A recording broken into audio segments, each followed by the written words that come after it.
आप देख रहे हैं कि संगम में माघ मेला का आयोजन हो रहा है और इसी क्रम में आप देख रहे हैं कि गुप्त काशी सेवा ट्रस्ट की ओर से प्रकृति को बचाने के लिए अभी एक शोभा यात्रा निकाली जा रही है। ये शोभा यात्रा लेटे हुए हनुमान जी के पास जाकर के समाप्त होगी। यहाँ पे इस कार्यक्रम में अयोध्या, गुजरात, महाराष्ट्र, यूपी समेत अन्य जगहों से साधु संत प्रतिभाग कर रहे हैं। अभी हम जानना चाहेंगे, महात्मा जी हमारे साथ है, आप अपना परिचय बताते हुए इस यात्रा का क्या उद्देश्य है हमारे दर्शकों को बताने का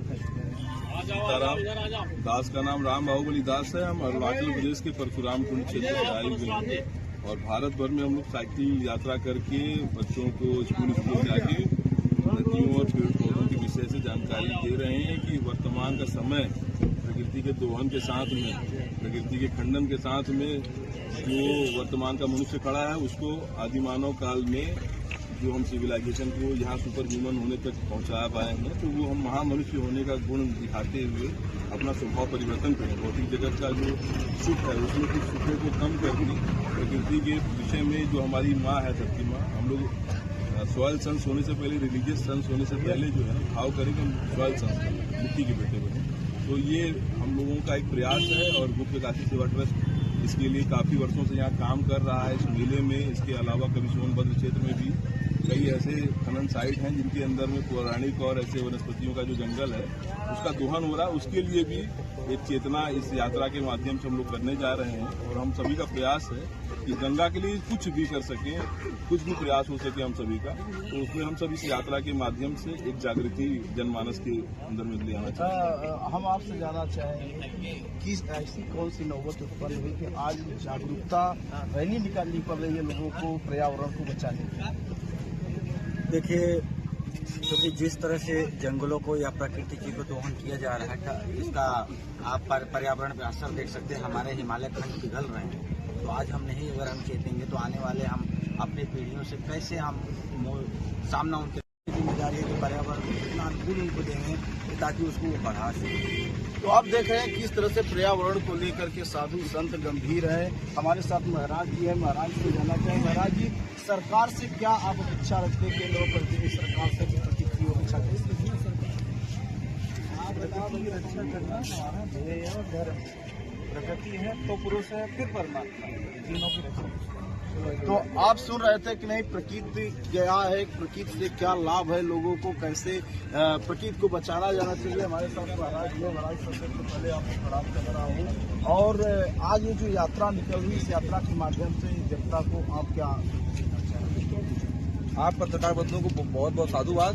मैं अखिल भारतीय ब्राह्मण महासभा के परशुराम सेना का जिलाध्यक्ष आचार्य पंडित चंद्र प्रकाश त्रिपाठी, जिनसे भाषा बाबा लोग कहते हैं। देखिए, प्रकृति से ही हम सभी लोग हैं। जो प्रकृति है, एक वृक्ष लगाने का मतलब है 100 पुत्र को जन्म देने के बराबर है। जैसे कि वो हमको 24 घंटे ऑक्सीजन जो है वृक्ष से हम लोगों को मिलता है और मरने के बाद 2.5 कुंटल लकड़ी से ही राम नाम सत्य भी होता है। इसलिए प्रकृति को जीवित रखना मनुष्य और जीव जंतु को भी जीवित रखने के बराबर है। तो इसलिए कहा जाए कि प्रकृति, संत महात्मा सभी लोगों को जो है समरसता का भाव देते हुए सब कुछ जागृत करना चाहिए और वर्तमान सरकार को भी इस पर जितना वृक्षारोपण करें। तो आप देख रहे थे कि किस तरह से प्रकृति को लेकर के लोगों की तरफ से तरह तरह की बातें कही जा रही है। लोगों से अपील की जा रही है कि जन्मदिन मनाने पे बल्कि केक काटने के बजाय, पार्टी करने के बजाय एक बीच पौधे लगाएं। हमारे साथ महाराज जी, महाराज सलाम मैं करता हूँ आपको। अपना परिचय देते हुए क्या लोगों से कहना चाहेंगे? आज इस कार्यक्रम में सारे पुराणों में, सारे शास्त्रों में गंगा, गौ, कन्या और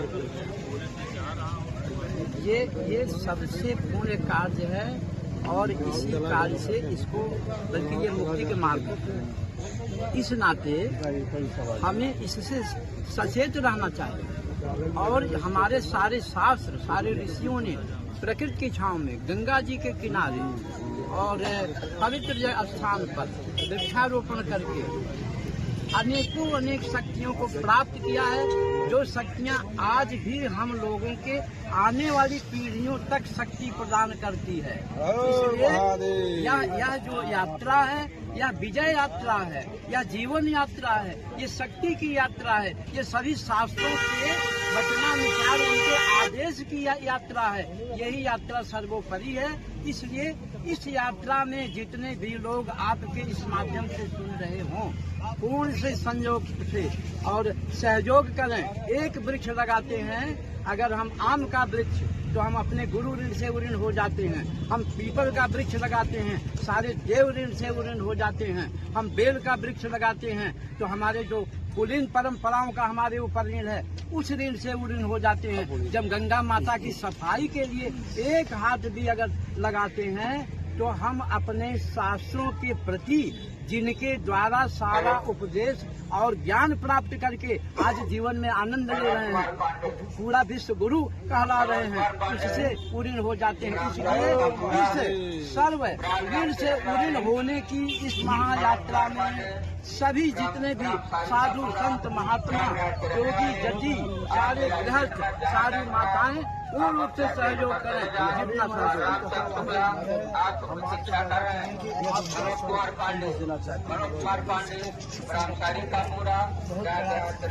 जितना एक नवयुवा वर्ग के लिए प्रेरणा स्रोत है और सबका संरक्षण यात्रा में सब नवयुवक अधिक से अधिक भाग लेकर के हमारी शोभा यात्रा। अब हमारे साथ एक युवा महाराज जी हैं। महाराज जी, आप क्या विनाश की हम आप यात्रा करते हैं, यात्रा करना अच्छा है, लेकिन यात्रा से ज्यादा उपयोगी है कि पेड़ों का उपयोग स्वास्थ्य को करते हैं। स्वास्थ्य को करना छोड़ दें और जितना हो सके ये लकड़ी की सामग्री का उपयोग न करके उससे दूरी बना करके और इस तरीके से अगर वृक्षों की सुरक्षा करें तो वो ज्यादा अच्छा है।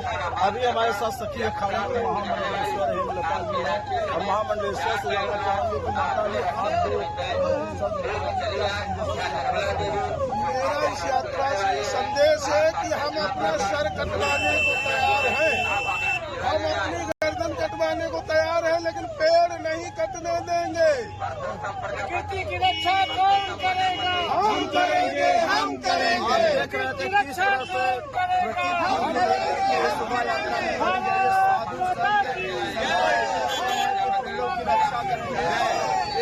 हर व्यक्ति को लगाना चाहिए।